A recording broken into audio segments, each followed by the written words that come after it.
오늘 말씀을 선포하도록 하겠습니다. 자, 주제는 사사기가 보여주는 불완전한 순종. 이제 본문으로는 사사기 1장 28절입니다. 사사기 1장 28절 다 같이 찾아서 같이 소리내서 읽겠습니다. 다 같이 소리내서 읽겠습니다. 준비, 시작. 이스라엘이 강성한 뒤에야 가나안 족속에게 공물을 바치게 하였고 그들을 철저히 쫓아내지는 아니하였더라. 자, 지금 읽은 말씀을 보게 되면 우리가 다 알고 있는 것처럼 하나님께서는 이스라엘 백성을 가나안 땅으로 들어가게 하시고 그들을 전부 다 싸워서 진멸하도록 하고 있는 것입니다. 근데 이들이 충분한 힘과 여력이 있음에도 불구하고 이들은 자기네들이 진멸해야 될 대상을 자신들의 유익을 위해서 활용하고 그죠? 그 방법이 오히려 자신들에게 뿐만 아니라 하나님에게도 유익할 것이다 이렇게 생각을 하고 있는 것이죠. 그래서 하나님이 제시한 방법 외에 자신이 뭔가 더 나은 방법을 생각하고 있다 이렇게 얘기하고 있습니다. 오늘 살펴볼 내용을 통해서 우리는 사사기를 통해서 사사기의 어떤 몇 가지 이야기를 통해서 하나님께서 우리에게 주는 교훈을 잘 배우면 우리가 더 이전보다 나은 삶을 살 수 있다. 그 삶을 더 나은 삶을 살게 하기 위해서 하나님께서 이 구약의 기록들을 우리에게 주셨고 그 구약의 기록을 오늘 살펴봄으로 인해서 정말 불완전한 그런 순종이 어떠한 결과를 갖고 오는지 우리가 살펴보려고 합니다. 그래서 우리는 우리 안에 확신을 가져야 될 것이 있는데 그것이 뭐냐 하면 항상 성경이 제시하는 길이 있다면 우리는 그 길보다 더 나은, 더 다른 길을 절대로 발견할 수 없다는 것이고 그 길이 최선의 길이라는 사실을 확신을 갖고 받아들이셔야 된다는 것입니다. 그죠? 그래서 이 사사기의 내용들의 그 처참한 삶은 우리들의 삶과 좀 비슷한 면들이 있고 우리가 그들에게 하나님께서 보여주는 사랑을 통해서 우리가 오늘의 우리의 삶도 매번 실패 연속이지만 우리에게도 때로 새로운 소망을 갖고 우리의 삶을 개선시켜 나갈 수 있는 부분이 있다는 사실을 우리가 오늘 말씀을 통해서 교훈으로 얻고자 합니다. 자, 사사기 1장 1절로 가보겠습니다. 사사기 1장 1절 제가 읽겠습니다. 이제 여호수아가 죽은 뒤에 이스라엘 자손이 주께 여쭈어 이르되 우리를 위해 누가 먼저 올라가서 가나안 족속을 치고 그들과 싸우리까 하니. 자, 사사기의 이야기의 시작은 분명히 가나안과 싸워야 되는 목표를 세우고 지금 이야기가 시작되고 있습니다. 이 가나안이라는 땅은 가나안이라는 이 민족은 중동 지역에 자리 잡고 있고 7개의 민족이 아주 느슨하게 연합된 민족들입니다. 그죠? 그래서 그들의 삶을 성경을 통해서 우리가 엿보게 되면 그들의 삶은 너무나 타락하고 너무나 부패하고 차마 하나님께서 눈두고 볼 수 없을 정도로 타락해 있는 모습들이죠. 그래서 이들의 삶을 주일학교 수업 시간에는 정말 언급하기 어려울 정도의 그런 타락한 삶을 살고 있었던 것입니다. 그래서 이들에게 하나님께서는 소돔과 고모르 성에 내렸던 심판과 동일한 심판을 내릴 수 있을 만큼 그들의 삶이 타락해 있음을 하나님께서 보고 계시는 것입니다. 그래서 이들을 하나님께서 이제 소돔과 고모라 성을 멸했던 것처럼 이들을 완전히 제거해야 되겠다 이런 생각을 갖고 계시는 것이죠. 자, 신명기 7장 1절로 가보겠습니다. 자, 신명기 7장 1절입니다. 제가 읽겠습니다. 주 내 하나님께서 내가 가서 소유할 땅으로 너를 데리고 가시고 내 앞에서 여러 민족 곧 7민족의 이름이 언급되고 있습니다. 헷 족속과 기르가스 족속과 아모리 족속과 가나안 족속과 브리스 족속과 히위 족속과 여부스 족속 등 너희보다 크고 강한 7민족을 내쫓으실 때에 즉 주 내 하나님께서 그들을 내 앞에 넘겨주실 때에 너는 그들을 치고 그들을 진멸할지니라. 하나님께서 이들을 분명히 진멸하라고 얘기하고 있습니다. 진멸한다는 이야기는 뭐냐면 씨도 남기지 말고 완벽하게 이들을 제거하라고 말씀하고 있는 거죠.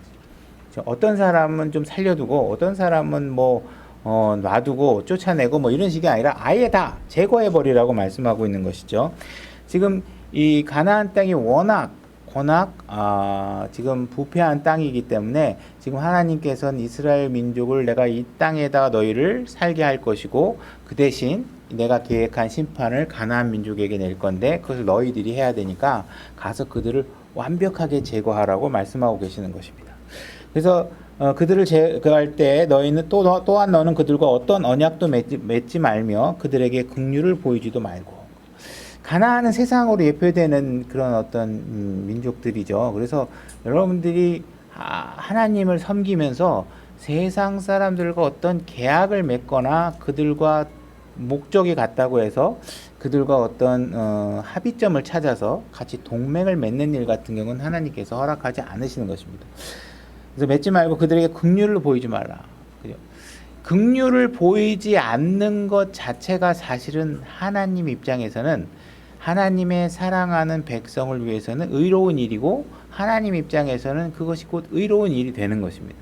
여러분들의 인간의 관점에서 이런 일들을 보게 되면 잔인해 보이고 하겠지만 하나님께서는 분명히 죄에 대해서는 명확한 선이 있습니다. 그죠? 지옥이고 그들에게 긍휼을 하나님께서 보이실 계획이 없으신 것이. 그러니까는 죄를 향해서 긍휼을 보이지 말아야 하는 일은 우리가 인간적인 기준으로 같은 죄인들을 향한 거라서 그런지 모르지만 우리가 하나님과 다른 기준으로 그들에게 연민과 긍휼을 베풀 필요는 전혀 없습니다. 그래서 지금 이런 7 민족들을 긍휼을 보이지 말고 완전하게 제거해라. 그러면서 언약도 맺지 말고 또 3절 보겠습니다. 또 그들과 결혼하지 말지니. 그죠? 혼인을 통해서 우리가 아들이나 딸들이 가정 안에 들어오게 되면 그들이 갖고 있는 문화와 함께 들어오기 때문에 그들의 문화가 들어와서 자신의 거룩한 백성들을 거룩하지 않은 모습으로 만들고 하나님에게서부터 멀어지게 만드는 일들에 대해서 그 위험성을 경고하고 있는 것입니다. 내 딸을 그의 아들에게 주지 말며 내 아들을 위하여 그의 딸을 취하지 말지니라. 그들이 내 아들을 돌이켜서 나를 따르지 못하게 하므로 그들이 다른 신들을 섬기리니 그러면 주의 분노가 너희를 향해 타올라 갑자기 너를 멸하리라. 그죠? 이들이 비록 선택한 백성이지만 하나님께서는 죄에 대해서는 반드시 그에 상응하는 대가를 치르게 만드시는 것입니다. 그죠? 하나님께서 분명히 잘못했는데 그 죄를 묻고 하게 되면 동일한 죄를 짓고 있는 다른 사람 입장에서 하나님은 공의로우신 분이 아니시겠죠. 그죠? 그래서 하나님께서는 분명히 죄를 지은 사람에 대해서는 분명히 동일한 잣대와 동일한 기준과 동일한 목적 지점이 있는 거죠. 그들을 용납하지 않으십니다. 죄들을 용납하지 않으십니다. 그래서 하나님께서는 지금 이스라엘 민족을 너무나도 사랑하시기 때문에 그들이 거기에 들어가서 혹시나 그들과 뭔가 그들의 잘못들을 정당화시키고 이런 정도는 괜찮지 않겠어. 오히려 이들을 활용해서 교회에 헌금을 하게 만들면 안 될까? 오늘날 같이 생각하면 하나님의 재단에 들어가는 희생물을 더 바칠 수 있는 재정적 여력을 서포트하게 만들면 안 될까? 이런 것들을 생각하게 되는 것이죠. 그런 거 하지 말라는 거예요. 그런 거 하게 되면 오히려 하나님 입장에서는 내 진노만 자꾸 끌어올리게 될 거예요. 왜? 하나님의 말씀이 무시되고 있잖아요. 그죠? 그럼 하나님의 말씀이 무시되어야 될 그런 말씀이 아니죠. 우리가 그 무게를 덜거나 우리 마음대로 거기다 더하거나 그렇게 할 수 있는 말씀이 아니라는 것이죠. 그래서 이 가나안 백성들을 하나님께서 미워하고 멸하게 하고자 했던 것은 그 사람들이 인종적으로 가나안 인종은 어떤 레이스 인종이 나에게 마음에 안 들어. 나는 그래서 이런 가나안 족속, 흑인 족속은 내가 멸할 거야. 이런 인종적 차별이 아니라 그들이 하고 있는 행위가 하나님이 보시기에 죄에 해당한다는 거예요. 그죠? 그래서 지금 이스라엘 백성에게 경고하고 있는 것은 뭐냐면 너희들이 그들의 민족과 동일한 죄들을 습득해서 하게 되면 내가 가나안 민족을 심판했던 것과 동일한 잣대로 너희를 심판할 수밖에 없다. 너희를 다룰 수밖에 없다. 라는 사실을 경고하고 있다는 사실입니다. 5절 오직 너희는 그들에게 이같이 행할지니 곧 그들의 제단을 헐고 그들의 형상들을 깨뜨리고 그들의 작은 숲들을 찍으며 그들의 새긴 형상들을 불로 태울지니라. 그들이 갖고 있었던 모든 문화와 잔재들, 그죠? 이런 것들은 전부 다 이거 좀 쓸만하겠는데 싶어서 창고에 넣어두거나 하지 말라는 거예요. 불로 태워서 아예 없애버리라는 거예요. 존재 자체를 아예 없애버리라는 거예요. 그죠? 여러분들이 죄를 짓거나 무엇인가를 하게 되면 죄를 짓지 말아야지 하면서 그 죄를 짓던 것들을 뒷주머니에 넣어놓든 간에 저 다락방에 넣어놓고 이제 다시는 안 볼 거야 하면서 그걸 없애지 않고 방구석 어딘가에 놔두게 되면 나중에 여러분들이 또 그것을 꺼내서 죄를 짓는 일들이 벌어지겠죠. 그러니까는 그런 것들을 아예 불태워버리라는 것입니다. 6절 너는 주 내 하나님께 거룩한 백성이라. 주 내 하나님께서 지면 위의 모든 백성들 위로 너를 높여 자신들에게 특별한 백성으로 택하셨나니 주께서 너희를 친히 사랑하시고 너희를 택하신 것은 너희가 다른 백성보다 수가 더 많기 때문이 아니라 너희는 모든 백성 중에서 수가 가장 적으니라. 다만 주께서 너희를 사랑하셨으므로 제가 지금 7절과 8절에 두 번에 거쳐서 내가 너희를 사랑한다라고 말씀하고 있죠. 반복해서 얘기하고 있습니다. 지금 너희들이 이거 하면 안 돼. 그들 살려두면 안 돼. 이렇게 얘기하고 있는 모든 그 말의 명령의 동기가 되고 그 근거가 되고 있는 것은 무엇이냐면 내가 너희들을 사랑한다는 거예요. 너희들은 나의 택한 거룩한 백성이라는 거죠. 그래서 그들에게 분명히 내가 사랑하기 때문에 이 얘기를 하고 있는 것이다 라고 얘기하고 있는 것입니다.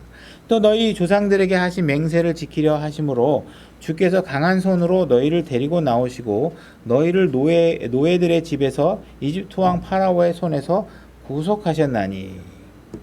그래서 지금 하나님께서는 하나님께서 이스라엘 백성을 다루실 때 항상 과거 출애굽했던 이야기들을 하고 있죠. 내가 출애굽을 시켰던 것들도 마찬가지로 약속을 내가 이행하는 거고 내가 너희를 사랑하기 때문이라고 얘기하고 있네요.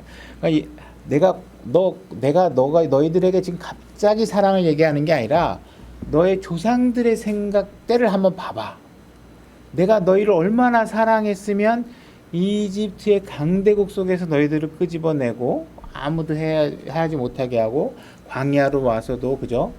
광야에 40년간 다니면서도 그들을 굶주리거나 옷이 해지거나 신발 닳게 하지도 않으시고 그들을 돌보셨던 걸 보라는 거죠. 내가 너희들 얼마나 사랑했는지도 보고 내가 지금 진짜 너희를 사랑한다는 사실을 좀 알았으면 좋겠고 나는 앞으로 이 사랑을 너희에게 계속해서 지속적으로 너희를 향해서 사랑할 것이라고 얘기하고 있는 거예요. 그러니까 모든 것이 내가 너희를 사랑하기 때문에 너희들에게 지금 가나안의 문화와 가나안 그런 백성들을 전부 다 진멸하도록 얘기하고 있는 것이다.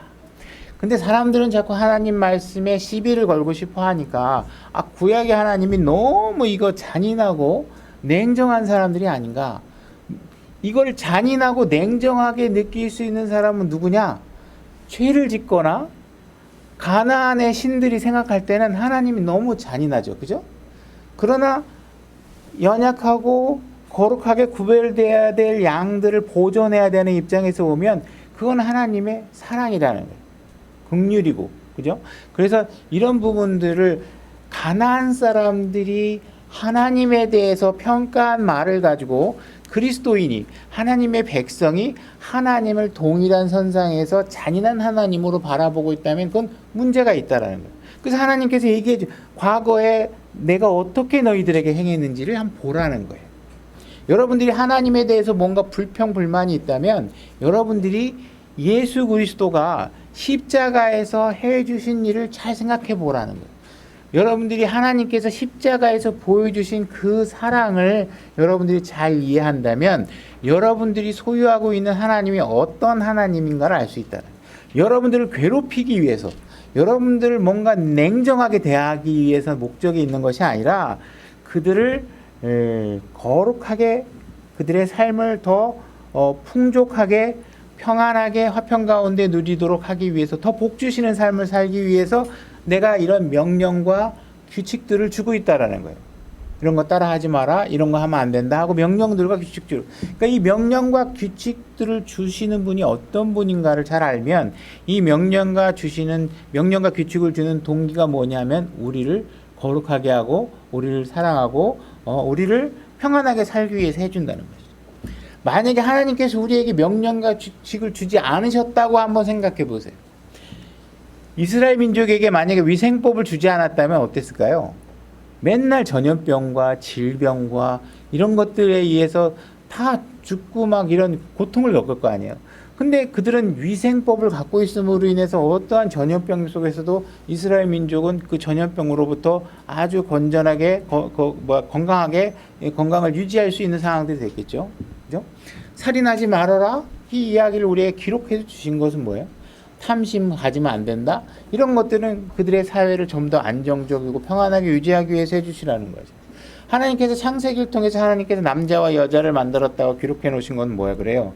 아, 이 세상에는 남자와 여자 두 개의 성만 존재하는구나. 그 외에 제3의 성이라는 건 하나님께서 창조한 질서와는 맞지 않는 이야기를 하고 있는 것이구나. 그죠? 하나님께서 결혼에 관해서 이야기해 주시고 명령해 주신 것들은 왜 그래요? 아, 결혼은 남자와 남자가 하는 거구나. 남자와 여자가 하는 거구나. 라는 사실을 알기 위해서죠. 그죠? 남자와 남자가 하거나 여자와 여자가 하거나 남자와 개가 하거나 이런 것은 결혼이 아닌 거죠. 그죠? 그러니까 우리가 하나님께서 이 명령을 주신 것을 우리 죄를 짓는 사람 입장에서는 불편하죠. 동성애를 하는 사람 입장에서는 잔인하고 우리를 막 인권을 막 무시하는 것 같은데 하나님의 입장에서 그분의 선한 백성들을 위해서 생각한다면 이 명령과 이 규칙들은 이 세상을 좀 더 안정적이고 거룩하고 그죠? 부패하지 않도록 유지시켜주는 그런 명령들이라는 것이에요. 우리의 삶을 더욱더 윤택하게 만드는 명령들이라는 거예요. 그러니까는 제발 하나님 입장에서는 가나안 사람, 다시 세상 사람들이 규정하는 대로 하나님을 바라보지 말라는 거예요. 그거는 세상 사람들이 만들어낸 헛소문에 가까운 거니까 너희들이 정말 하나님을 진짜 성경을 진짜 스스로 읽어서 그분이 어떤 모습을 왜 이런 행동을 하셨고 왜 우리에게 이런 명령과 규칙들을 주셨는지에 대해서 스스로 성경을 통해서 확인해 보라는 거예요. 믿지 않는 사람들이 뭐 기독교는 이런 문제가 있어요. 이러면서 믿지도 않는 사람들이 기독교를 재단하는 내용대로 여러분들이 하지 말아라 이런 얘기죠. 자, 사사기 1장 19절로 가보겠습니다. 자, 제가 읽겠습니다. 주께서 사사기 1장 19절입니다. 주께서 유다와 함께 하셨으므로 그가 산의 거주민들을 쫓아내었으나 골짜기의 거주민들은 철병거를 가지고 있었으므로 쫓아내지 못하였더라. 분명히 하나님께서는 너희들이 할 수 있도록 내가 해주시겠다고 얘기했고, 그죠? 아무리 강한 상대라도 내가 그걸 다 알고 있는 상황에서 너희들을 보낸 거기 때문에 이제 하나님께서 분명히 다 이게 너희보다 다 강한 민족들이다 라는 사실을 알고 한 거기 때문에 분명히 다 해줄 수 있는 이야기인데 이들은 뭐라고 얘기하고 있냐면 아무래도 강한 민족은 안 되겠다는 거예요. 그죠? 그들이 취하고 있는 자세는 뭐냐 하면 하나님이 분명히 자기가 여태까지 해온 것들도 사실은 이들이 자기의 힘으로 사실 싸운 게 아니에요. 그들은 한 발짝 뛰면 하나님께서는 100발짝을 움직이면서 모든 전쟁을 다 해주신 건데 이들은 마치 자기네들이 못 쫓아낸 데에는 이유가 있다. 우리는 할 만큼 했다. 하나님 더 이상 나보고 나가서 또 싸우라고 그러지 말아라. 아, 너무 힘들다. 피곤하다. 이 얘기를 하는 거예요. 그죠? 근데 여리고성도 마찬가지고 이들이 한 게 뭐예요? 진짜로 가서 막 진짜 엄청나게 피 튀기는 싸움을 한 게 아니라 여리고성도 그냥 성을 빙글빙글 돌기만 하니까 그냥 성 자체가 다 무너져 버렸잖아요. 이들이 싸우려고만 하면 하나님께서 그 뒤에서 그보다 더한 힘으로 이들을 전쟁을 이끌어줬는데 이들이 과거의 일이나 이런 일들은 그때의 일이고 지금은 다르다는 식이에요. 그죠? 아, 그때는 여리고성 있고 막 이럴 때는 그때의 일이고요. 지금은 제발 너무 피곤해요. 제발 그만 나를 이래라 저래라 좀 하세요 하면서 자꾸 변명하기 시작하는 거예요. 변명하기 시작하는 거예요. 그죠? 그러면 이 변명이 자꾸 구차한 변명이 되고 이 변명은 또 다른 변명을 만들어내고 하면서 자꾸 이상한 변명들에 휩싸이게 되고 하나님은 그럼 말싸움에 피곤함을 느끼시겠죠. 그죠? 자, 21절로 가보겠습니다. 사사기 1장 21절. 베냐민 자손이 예루살렘에 거주하던 여부수 족속을 쫓아내지 아니하며 여부수 족속이 베냐민 자손과 함께 이날까지 예루살렘에 거하느니라. 자, 베냐민 지금 자손이 분명히 하나님께서 싸그리다 이들 민족들을 예루살렘 지역에 거하고 있었던 자기 할당 지역에서 전쟁하고 있으면 그들의 민족들을 다 제거해야 되는데 보니까 지금 뭐라고 기억하고 있느냐면 쫓아내지 않았다고 얘기하고 있어요. 그러니까 어느 정도 싸우다가 자기네들이 스스로 자기가 설정한 기준을 가지고 싸움을 멈춰버리는 거예요. 그죠?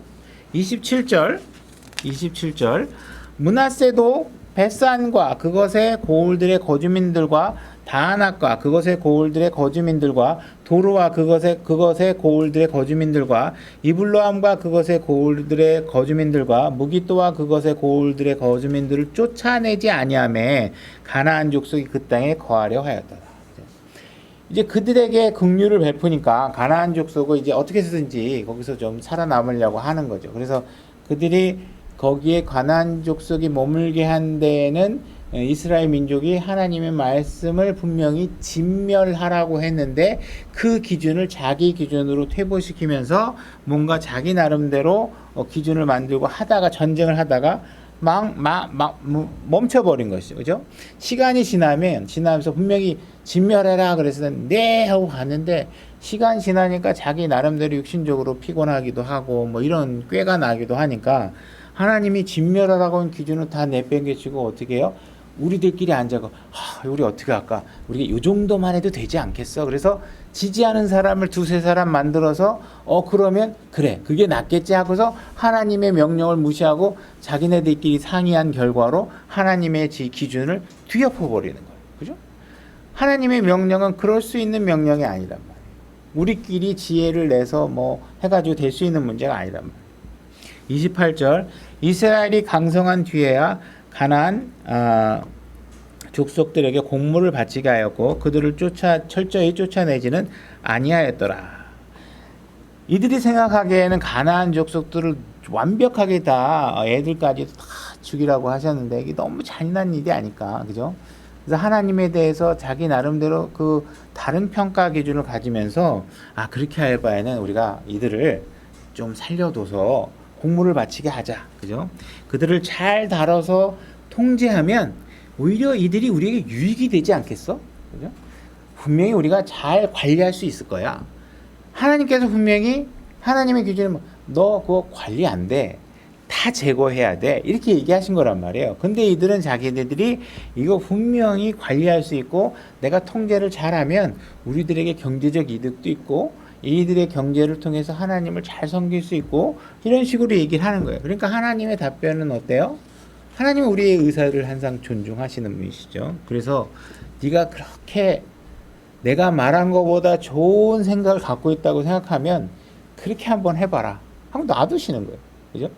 하나님이 너 내 명령대로 안 하네? 안 되겠어. 쫓아와가지고 그냥 내 명령대로 할 때까지 막 때리거나 무슨 강압적으로 뭘 하게 하거나 이렇게 하는 게 아니라 그렇게 하겠다면 해보라는 거예요. 하나님은 우리의 의사를 존중하니까. 그러나 그 결과는 우리가 감당해야 되겠죠. 그들이 감당해야 되겠죠. 그죠? 이들의 자세는 지금 뭔가 자기네들이 하나님보다 더 지혜로운 방법을 만들 수 있다고 생각하는 거예요. 분명히 그들을 다 제거하라고 그랬는데 공물을 바치게 하고 뭔가 이렇게 하면 더 좋을 것 같다라고 얘기하는 것이죠. 그죠? 그래서 하나님이 진멸하라고 얘기했는데 자기의 필요 여부에 따라서 이들을 살려두기도 하고 남겨두기도 하고 이런 식으로 죽이기도 하고 이렇게 하는 것이죠. 이들이 이러한 일들을 자꾸 함으로 해서 결국은 이들이 얻게 된 나머지 결과가 무엇이냐? 그 사사기의 내용을 보게 되면 이들은 미디안 족속에게 7년간 압제를 받고 암몬에게 18년 동안 블레셋에게 또 다른 40년간의 괴롭힘과 억압을 받게 돼요. 이들은 거의 100년 이상을 다른 민족, 가나안 민족들에게 노예로 사는 삶을 살게 돼요. 왜 그렇게 됐느냐? 자기네들이 통제할 수 있다고 생각해서 남겨놓은 민족들에 의해서 그들이 힘을 키워서 어느 순간인가 강하게 힘을 얻으면 그 자기네들 억압했던 이스라엘 민족을 압박하는 것이죠. 도로 공격해버리는 것이죠. 그죠? 그래서 만약에 이들이 하나님 말씀에 완벽하게 순종해서 그들을 완벽하게 제거했다면 겪지 않아도 될 고통과 억압을 받게 되는 거예요. 그죠? 이들은 분명히 하나님 말씀대로 그들을 완벽하게 제거했다면 즐겁게 살 수 있었겠죠. 축복 속에서 그냥 주님을 찬양하면서. 그죠? 근데 이들은 하나님의 명령을 순종하지 않음으로 인해서 이런 어떤 억압된 삶을 살게 되는 것이죠. 그래서 이들은 지금 하나님께서 나 이거 해라 저거 해라 이런 거 시키는 거 너무 싫은데 그 대신에 그런 거 좀 시키지 말고 즐거운 삶을만 살고 싶어요. 그죠? 이런 자세를 취하는 거예요. 주님이 하라는 거 너무 힘든 건 하기 싫고 주님이 주는 축복만 다 받고 싶은데 하나님이 여기서 명백하게 우리에게 얘기하고 있는 거는 뭐냐면 너희들이 행복하고 즐겁고 평안하게 살고 싶다면 완전한 순종만이 너를 평안하게 해줄 수 있다. 이렇게 얘기하고 있는 것이에요. 그죠? 이들은 헷 족속과 싸워야 됐었고 여부수 족속과 싸워야 했는데 그들과 싸우는 게 너무 싫다는 거예요. 귀찮다는 거예요. 그죠? 그러면 이들이 이렇게 싸워야 할 적들과 싸우지 않음으로 인해서 이들에게 일어난 일이 무엇인가를 한번 확인해 보겠습니다. 일단 사사기 1장 1절 한번 보고, 자, 사사기 1장 1절 우리가 다 읽어서 몇 번 반복해서 읽어서 알겠지만 지금 여호수아가 죽은 뒤에 이스라엘 자손이 주께 여쭈어 이르되 우리를 위해 누가 먼저 올라가서 가나안 족속과 싸우리까. 지금 이들은 지금 싸움의 대상이 누구예요? 가나안 족속이에요. 근데 지금 이들이 가나안 족속과 싸우라고 했는데 이들이 지금 우리가 봐서 알겠지만 적당히 싸우다가 싸우질 않았어요. 그죠? 완벽하게 그들을 멸하지 않았어요. 그래서 어떤 일이 벌어지냐? 자, 사사기 20장 18절로 가보겠습니다. 사사기 20장 18절 제가 읽겠습니다. 이스라엘 자손이 일어나서 하나님의 집에 올라가 하나님께 조언을 구하여 이르되 우리 중에 누가 먼저 올라가 베냐민 자손과 싸우리까 하고 있어요. 지금 이들의 공격 대상이 지금 누구예요? 지금은 베냐민이 되어 있어요. 원래는 이들은 사사기 처음에 출발할 때 하나님의 명령에 의해서 가나안과 싸워야 됐었어요. 근데 지금 이들은 가나안과 싸움을 회피함으로 인해서 얻게 된 결과는 뭐냐면 베냐민을 적으로 생각해서 싸움을 하는 방향으로 틀어져 있어요. 베냐민은 누구냐 하면 동족이에요. 12민족 중에 12지파 중에 한 지파고 그들은 동일한 이스라엘 민족이에요. 그죠? 이들은 하나님과 싸우라고 하는 죄와 세상과 원수들, 하나님이 정한, 하나님이 싫어하는 원수들과 싸움을 하라고 했는데 그걸 싸우지 않으니까 결국은 어떤 현상이 벌어지냐? 싸우기 싫어서 싸움이 없어졌으면 좋겠는데 실질적으로는 그 싸움이 없어진 게 아니라 어떻게 돼요? 다른 적과 싸우는 일이 벌어져요. 다른 대상을 적으로 삼아요. 그죠? 결국은 같은 민족 안에 있는 사람들끼리 서로 싸워요. 그죠? 그러니까는 여러분들이 죄와 싸우지 않으면 어떤 일이 벌어지냐? 아내와 싸우게 돼요. 여러분들이 죄와 싸우지 않으면 남편과 싸우게 돼요. 그죠? 교회 안에 들어와 있는 늑대와 이리와 싸우지 않으면 선한 양과 싸우게 돼요. 왜? 그것들 방치하니까. 그죠? 그러니까 여러분들이 다른 형제 자매와 싸우게 되는 일들이 벌어진다.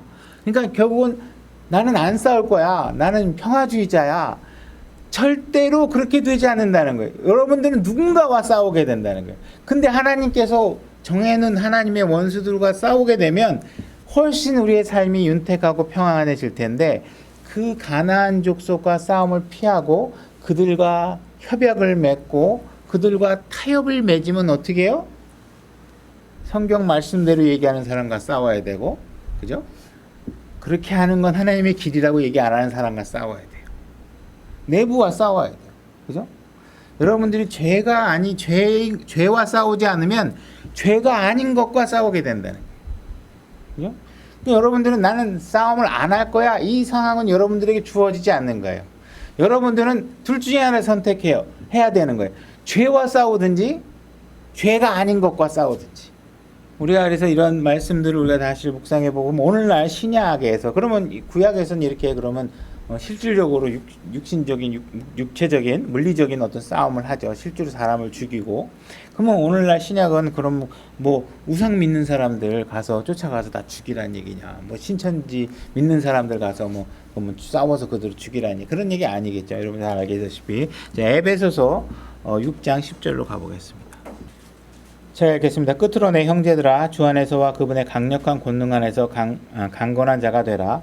너희가 마귀의 관계들을 능히 대적하며 서기 위해 하나님의 전신갑주를 입으라. 우리는 살과 피와 맞붙어 싸우지 아니하고 정사들과 권능들과 이 세상 어둠의 치리자들과 높은 처소들에 있는 영적 사악함과 맞붙어 싸우느니라. 그러므로 너희가 악한 날에 능히 버티어내고 모든 일을 행한 뒤에 서기 위해 하나님의 전신갑주를 취하라.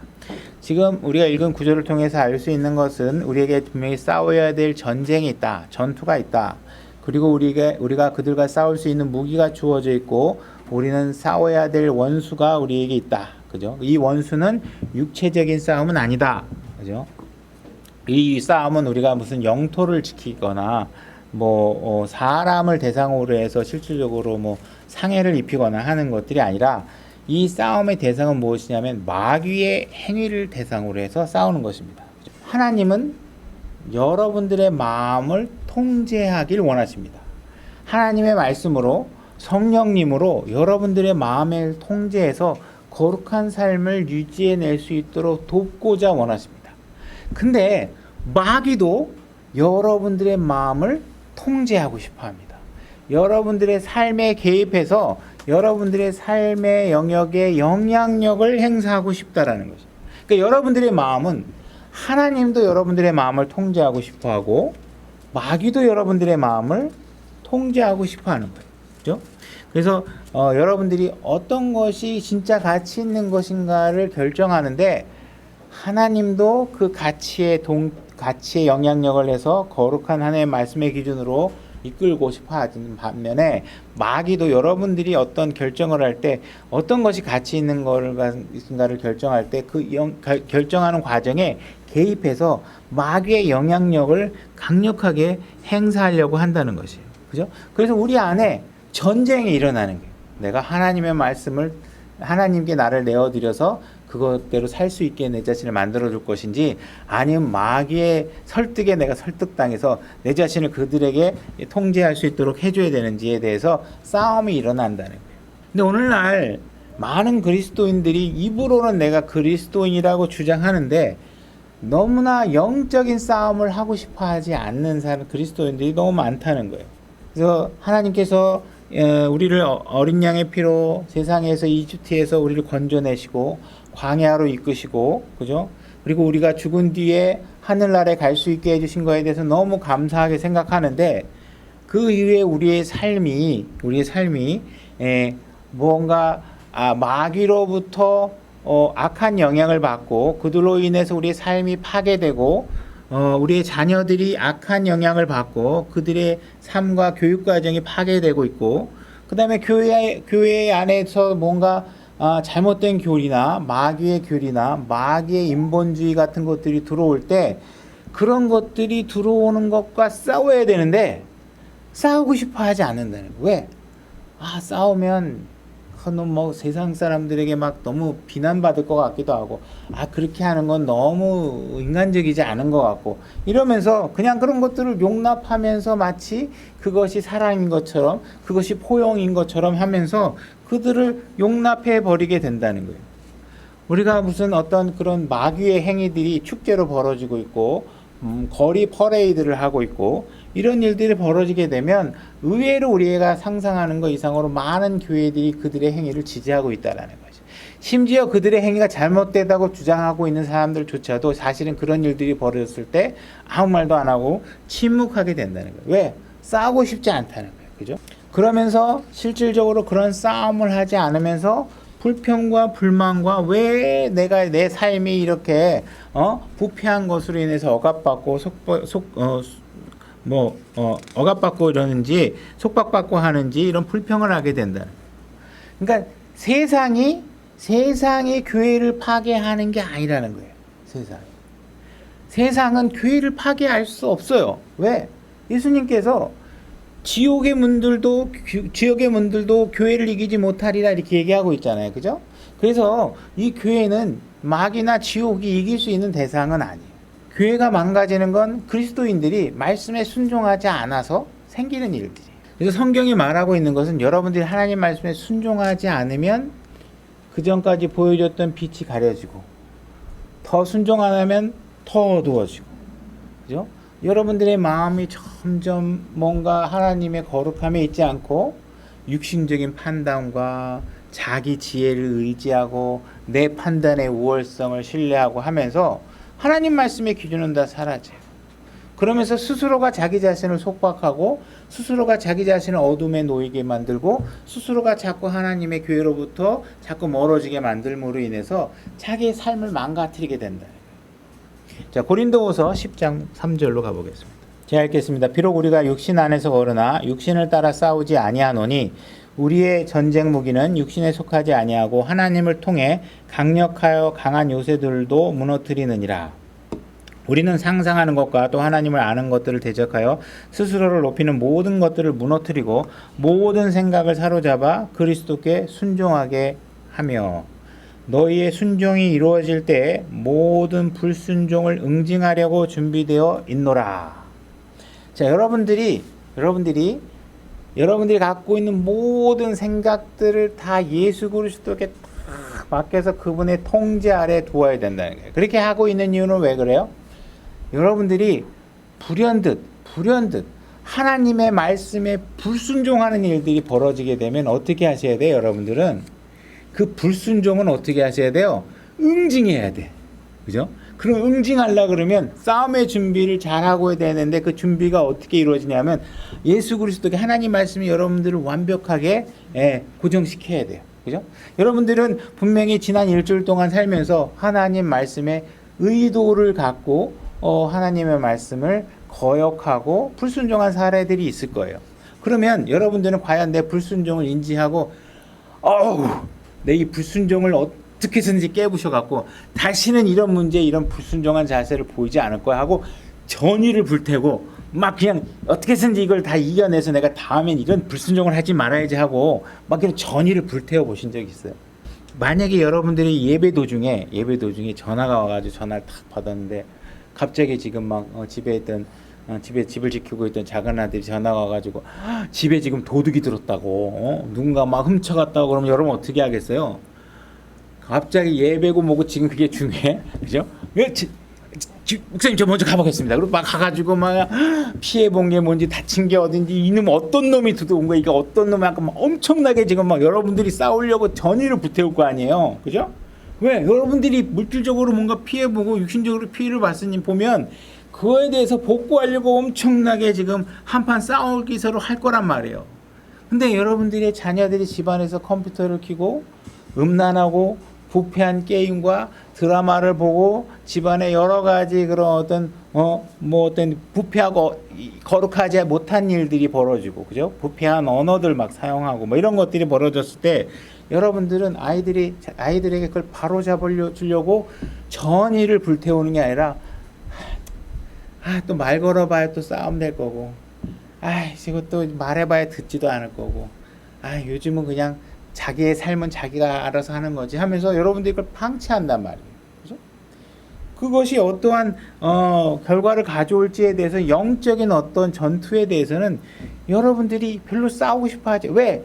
이거 아들하고 한번 말싸움하면 막 그걸 하루 종일 스트레스 받고 이거 이 새끼 또 막 말 한마디 했더니 또 막 대들고 그러니까 어떻게 그게 어렸을 때부터 잘 하셔야 돼요. 어렸을 때부터. 어느 날 갑자기 머리 다 큰 다음에 한 번에 다 혼내려고 그러면 안 돼. 그죠?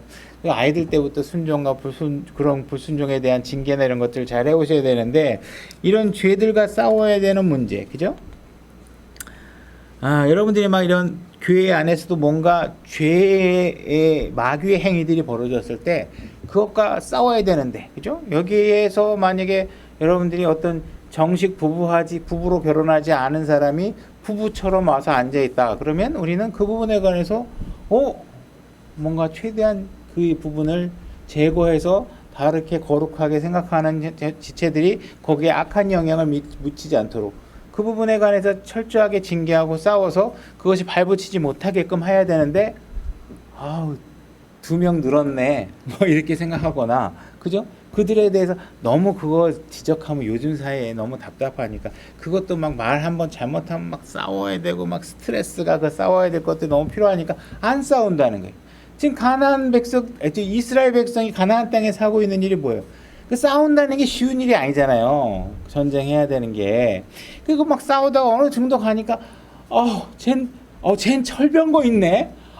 주님 여기까지만 합시다. 여기까지만. 나 저거는 내가 못하겠어. 네가 여기까지 한 것도 네 마음대로 다 한 게 아닌데 뭘 못해 그렇게 얘기하실 거 아니에요, 그죠? 그 앞에서도 굴하지 않고 정확하게 하나님 말씀대로 하면 하나님께서 눈에 보이지 않는 병사들로 여러분들의 싸움을 전적으로 지시하실 텐데 그거를 안 하는 거죠, 그죠? 그러니까 여러분들의 삶에서 그 가나안 백성들이 적당히 싸우다가 주변에 그냥 놔두고 여부족 속순 놔두고 이런 여러 민족들 그냥 주변에 거느리고 사는 것처럼 여러분들도 여러분들의 삶에서 그냥 적당히 뭐 교회 좀 빠지면 좀 어때? 교회에서 좀 목사 부인을 사모라고 좀 부르주면 좀 어때? 그죠? 뭐 등등 이런 것들을 그냥 방치하는 거죠. 그죠? 여자들이 나와서 가르치면 좀 어때? 그죠? 성경에서 분명히 목사의 자격에 대해서 규정하고 있는데. 그죠? 이런 부분들을 막 방치하는 거예요. 그렇게 너무 빡빡하게 하면 사람들 안 모여. 그거 그냥 해야 돼. 이렇게 얘기하는 거죠. 그죠? 그러나 하나님께서는 지금 뭐라고 그래요? 완벽하게 진멸하라는 거예요. 그렇게 하면 어떻게 돼요? 지금 가나안 땅에서 이스라엘 백성이 그런 자세를 취했더니 어떻게 됐어요? 결국 그들에게 도로 압박받는 삶을. 이제는 교회 안에서 이제 동성애 죄라고 얘기할 수 없는 상황을 내가 만들어 볼 수 있어요. 과거에 한 말들이 있으니까. 사랑해야 됩니다. 동성애자도 구원받아야 될 우리의 대상이긴 하지만 그들의 행위를 포함해서 우리 교회 안에 들어오게 할 수 없는. 그걸 버리고 들어와야죠. 그죠? 이런 것들에. 자, 골로새서 3장 1절로 가보겠습니다. 자, 읽겠습니다. 그러므로 너희가 그리스도와 함께 일으켜졌거든 위에 있는 그것들을 추구하라. 거기에는 그리스도께서 하나님 오른편에 앉아 계시느니라. 위에 있는 것들에 너희의 애착을 두고 땅에 있는 것들에 두지 말라. 너희는 죽었고 너희의 생명은 그리스도와 함께 하나님 안에 감추어져 있느니라. 우리의 생명이신 그리스도께서 나타나실 때에 그때 너희도 그분과 함께 영광 가운데 나타나리라. 우리에게 주어진 아주 아름다운 소망이죠. 그죠? 5절. 그러므로 우리가 이거 지금 하늘나라에 가고 그분과 함께 거룩하게 우리가 영광스럽게 드러날 것들이 다 약속되어 있지만, 그죠? 그러므로 땅에 있는 너희 지체를 죽여라. 그죠? 내가 나머지 것들 내가 할 것들은 다 하는데 너희들이 해야 될 게 있다라는 거예요. 우리들이 해야 될 게 있다는 거예요. 그게 뭐냐면 지체를 죽이라는 거예요. 너희 지체를 죽여라. 그것들은 음행과 부정함과 무절제한 애정과 악한 욕정과 탐욕이니 탐욕은 우상 숭배니라. 이것들로 인하여 하나님의 진노가 불순종의 자녀들에게 임하였느니라. 이거는 지옥 간다는 얘기가 아닙니다. 이 진노는 여러분들이 죄를 지으면 죄에 대한 대가를 분명히 받게 됩니다. 그죠? 예수님을 믿는 사람도 술 마시면 간 다 상합니다. 그죠? 예수님을 믿는 사람도 그죠? 담배 피면 폐가 다 망해요. 그죠? 여러분들이 아무리 예수님을 믿는다 그래도 누구에겐가 거친 말을 쏟아내면 상대방의 감정을 상하게 되면 그 후폭풍이 그 영향력이 자기에게 돌아와서 자기의 삶에 영향을 미치고 그 삶은 결코 평화롭거나 축복된 삶이 되지 못해요. 그러니까 이런 결과는 하나님의 진노, 그 죄에 대한 진노가 우리에게 다 오게 돼 있는 것입니다. 그죠? 그러므로 너희도 그것들 가운데서 살 때 한때 그것들 가운데서 걸었으나, 자, 이런 문제들을 우리 복된 소망과 그 사이에 그거에 걸맞는 이 땅의 삶을 해내려면 어떻게 해야 되냐? 답은 지체를 죽이라는 거예요. 지체를 죽여라. 죽인다는 얘기는 뭐예요? 창고에 집어넣었다가 기절시켰다가 일어난다는 게 아니라 아예 그 싹스를 다 없애버리는 거예요. 그죠? 그가 활동할 수 있는 모든 기력을 완벽하게 제거해버리는 거예요. 여러분들의 육신적인 지체를 완벽하게 죽여야 된다요. 지금 여기 보면 음행과 부정함과 무절제한 애정과 악한 욕정과 탐욕이니 탐욕은 우상숭배니라. 이걸 딱 읽고 나서 내 얘기는 아닌 것 같은데 이렇게 생각하시는 분들도 있겠죠. 그죠? 어떤 분들은 이렇게 얘기할 수 있는데 저는 아내 몰래 부정한 짓을 한 적이 없습니다. 이렇게 얘기하시는 분들도 있을 거예요. 그러나 여러분들은 하나님의 말씀을 읽을 때 자기 자신을 속이는 방법으로 성경을 읽어서는 안 돼요. 여러분들이 스마트폰에서 내가 좋아하는 남자 연예인을 검색하고 있고 내가 좋아하는 여자 연예인을 검색하고 있고 내가 그 연예인이 요즘 뭘 하고 있는지 너무 궁금해서 인터넷에 검색하고 있고, 그죠? 그죠? 뭔가 그들에 대한 관심과 애정을 갖고 있게 되면 하나님께서 지금 여러분들에게 경고하고 있는 거예요. 그런 자세를 취하면 언젠가는 어떤 식으로 벌어져요? 그 일들이 나중에 그러한 악한 결과로 이어지도록 마귀는 계속 너희들을 영향을 미칠 거라는 거예요. 우리들의 생각은 연예인 사진 좀 걸어놓으면 좀 어때? 브로마이드라 그러나? 내가 여기 연예인 사진 벽에다 이렇게 막 좀 걸어놓으면 좀 어때요? 이렇게 생각할 거 아니에요. 그러나 하나님께서는 지금 그런 것들을 방치하면 안 된다고 얘기하고 싸그리 제거하라는 거예요. 그게 지금은 좀 스트레스 받을 때 좀 그 예쁜 연예인 사진도 봐야 좀 스트레스도 해소되고 잘생긴 복근 나와 있는 이 사진 좀 내가 봐야 좀 스트레스도 해소되고 해서 좀 연예인 사진 여기 앞에 뭐 피규어 이렇게 연예인 인형 같은 거 좀 놔두고 그러면 좀 어때요, 그죠? 그렇게 생각하는데 가나안 땅에 있었던 이스라엘 민족이 가나안 민족에 대해서 이런 자세를 취했다는 얘네들 잘 관리하면 될 거라는 거예요. 그냥 얘네들 잘 통제하면 나에게 유익이 있을 거라는 거예요. 내가 지금 이 연예인 사진이 좀 나쁘지만 그래도 내가 연예인 사진 보면서 힐링해가면서 내가 그런 기쁜 마음으로 또 성경을 보면 얼마나 좋겠습니까, 하나님? 이러면서 자기 자신을 설득할 수 있을 거 아니에요. 뭔가 그죠? 제가 이렇게요 그런 식으로 뭔가 그렇게 자꾸 하나님의 말씀에 타협점을 만들어서 뭔가 내가 하고 있는 행위를 정당화하려고 하지 말라는 거예요. 그죠? 자, 8절 읽어볼게요. 이제 너희도 이 모든 것을 내버리라. 곧 분노와 진노와 악의와 신성모독과 너희 입에서 나오는 더러운 대화라. 여러분들이 이런 것들을 제대로 제거하지 않으면 우리의 삶은 어때요? 그냥 악한 말과 더러운 대화와 부패한 대화들이 이렇게 막 쏟아져 나온다는 거예요. 그죠? 그래서 여러분들의 자녀들이 교회에 오면 적어도 교회에 오는 동안은 그들이 그래도 정숙한 옷차림으로 여러분들이 입혀서 보낼 거고, 그죠?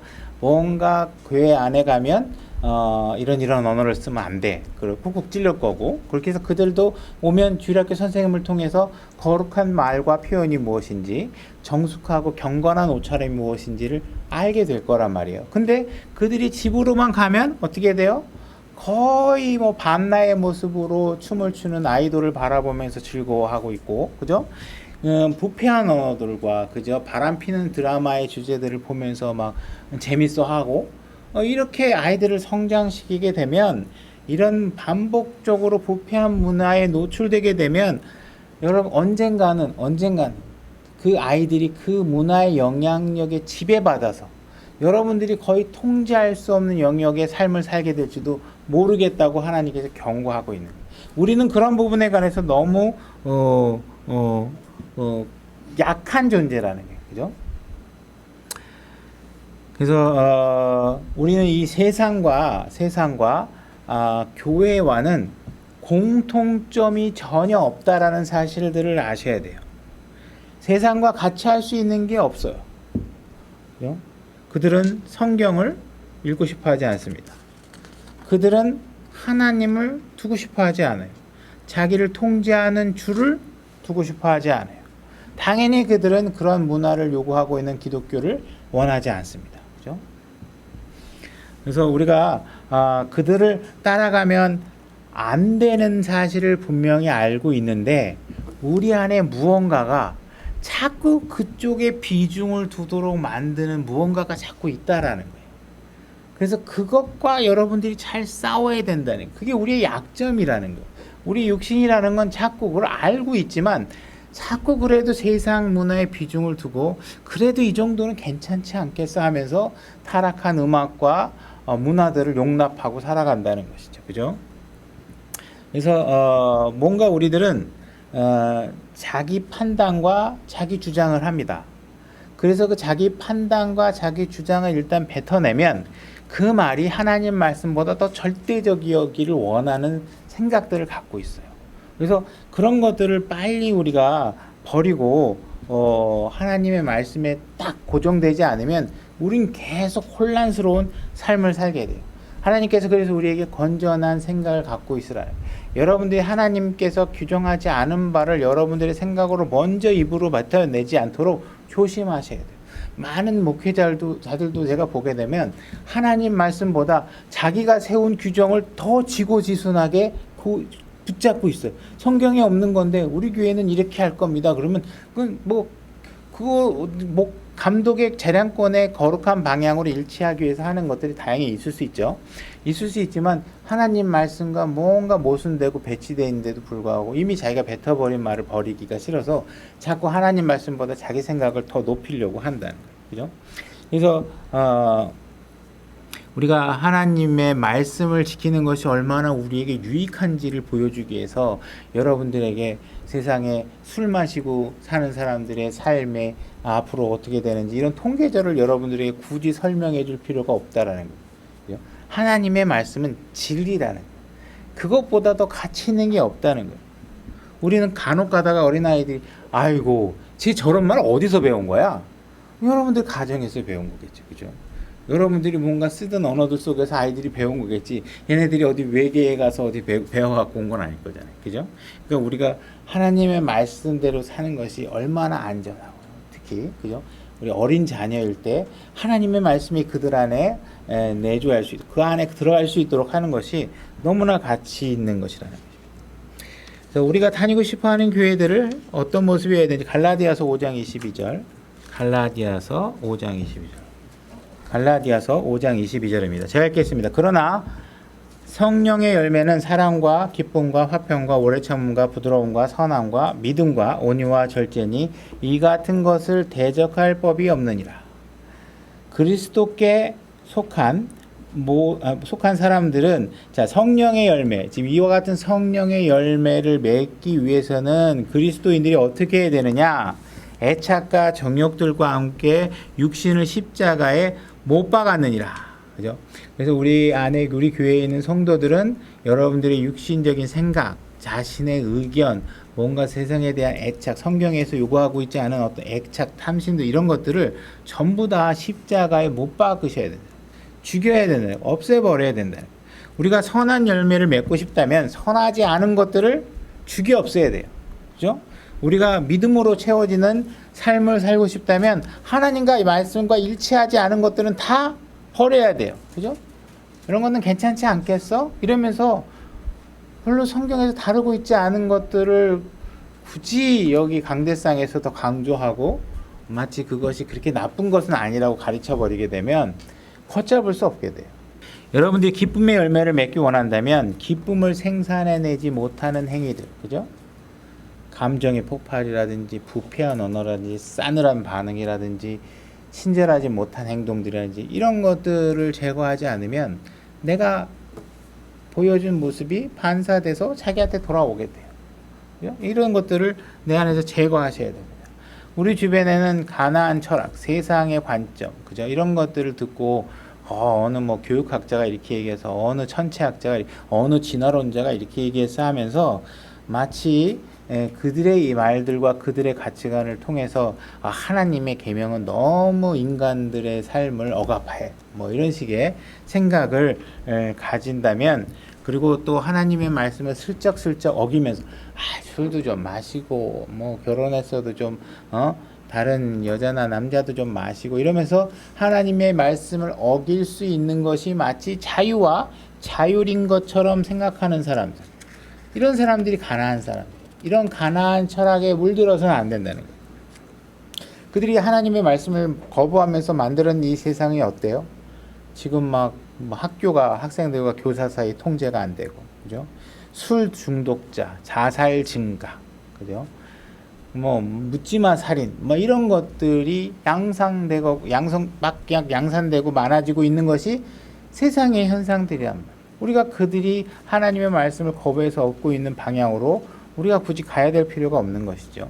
그래서 세상의 문화가 교회 안으로 들어오지 않도록, 그죠? 가나안의 문화가 교회 안으로 들어오지 않도록 우리가 철저하게 싸워야 된다. 여러분들이 싸우기 싫어서 방치하고, 그죠? 뭔가 여기서 잘못된 얘기를 하고 있는데 저 사람이 또 뭐라고 한마디 하면 막 뭐라 그러겠지 해가지고 그걸 묵과하고 이러면 교회에 엄청난 영향이 있을 거예요. 그죠? 그거 안 돼. 그럼 진멸시키셔야 돼요. 없어요. 교회에 남아있지 못하도록 하셔야 되는 거죠. 만약에 여러분들이 이러한 일들을 제대로 해내지 못하면 어떤 일이 벌어지느냐? 삼손이 눈이 뽑히는 일과 같은 일들이 생기는 거예요.